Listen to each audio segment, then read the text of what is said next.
Қарақалпақстан халқының саны қаншаға жетті?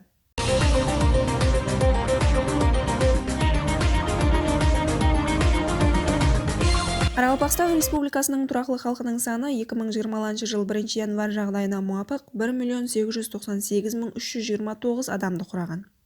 Бұл хақында Қарақалпақстан Республикалық статистика басқармасы хабар берді.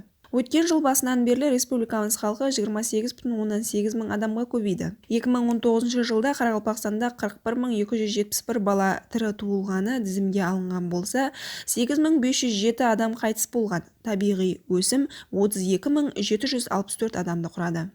Есетіп өтеміз, 2019 жылдың 1 январь сәнесінде Қарақалпақстан Республикасының тұрақлы халқының саны 1.869.782 адамды құраған еді. Сондай-ақ 2020 жылы 1 январь жағдайы бойынша Нөкіс қаласы қамырайолларда жасайтұғын адамлар саны хақында да мағлұмат беріп өтсек.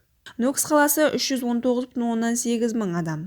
Амудария районы 199,1 мың адам. Беруны районы 191,4 мың адам. Қараөзек районы 52,7 мың адам. Кегейлі районы 90 мың адам. Қоңырат районы 129,9 мың адам. Қаликөл районы 51 мың адам. Мойнақ районы 31,8 мың адам. Нөкіс районы 50,2 мың адам.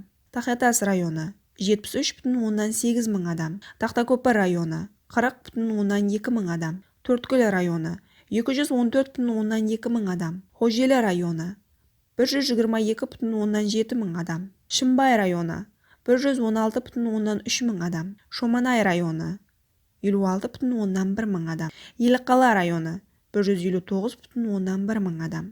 Мағлұмат үшін 2019 жылда Уаманда қалаларда жасайтұғын халық саны 930,5 мың. Ауыллық жердегі халық саны 967,8 мың адамды құрады. Хабарлайн каналынан алдағы уақытларда жаңалықтар күтің. Каналымыздан ұзақласпаң.